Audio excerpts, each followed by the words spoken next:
Gabungan Parti Sarawak GPS tidak akan memberi ruang kepada Parti Pribumi Bersatu Malaysia Bersatu untuk bertanding di Sarawak pada pilihan raya umum ke-15 akan datang. Setiausaha Agong GPS Datuk Seri Alexander Nantalinggi berkata, itu merupakan pendirian gabungan itu seperti yang telah ditegaskan oleh Premier Sarawak, Datuk Patinggi Tan Sri Abang Johari Tun Openg sebelum ini. Ditanya sekiranya Bersatu memohon untuk bekerjasama dengan GPS untuk bergabung dalam PRU15, beliau turut mengesahkan ia terpulang kepada pengurusi GPS.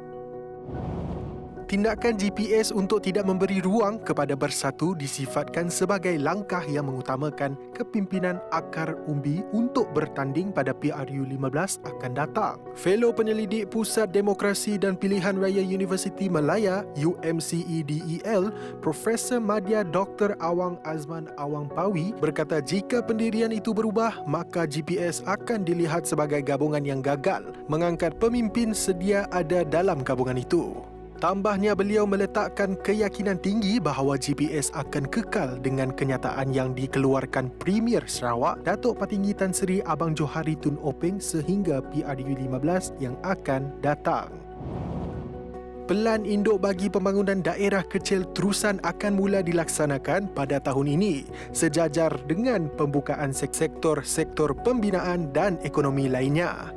Timbalan Premier Sarawak yang juga Ahli Dewan Undangan Negeri Adun Bukit Sari, Datuk Amar Awang Tengah Ali Hassan berkata kerajaan GPS akan memastikan segala projek yang dirancang untuk lawas dapat dilaksanakan dengan segera. Perancangan ini juga meliputi kawasan baharu di kawasan Masjid Baru Terusan untuk pembangunan ruang niaga, perumahan dan aktiviti sosial. Orang ramai tidak perlu bimbang mengenai kesan sampingan daripada pengambilan ubat antiviral Paxlovid. Menurut pakar kesihatan bahagian Betong, Dr. Johnny Pangkas, mereka yang mengambil ubat tersebut akan dipantau dan dinilai tahap kesihatan terlebih dahulu sebelum diberi ubat Paxlovid. Katanya keberkesanan Paxlovid bergantung kepada tahap kesihatan dan gejala yang dialami pesakit yang disahkan dijangkiti COVID-19. Beliau menambah, mereka yang disahkan positif COVID-19 perlu segera melaporkan diri kerana Paxlovid didapati lebih berkesan jika diambil dalam tempoh 5 hari terawal selepas mengalami gejala wabak tersebut. Selari dengan hasrat kerajaan pada fasa peralihan endemik untuk membuka semula semua sektor secara selamat, penggunaan ubat antiviral Paxlovid merupakan ikhtiar terbaik untuk merawat jangkitan COVID-19 di negeri ini.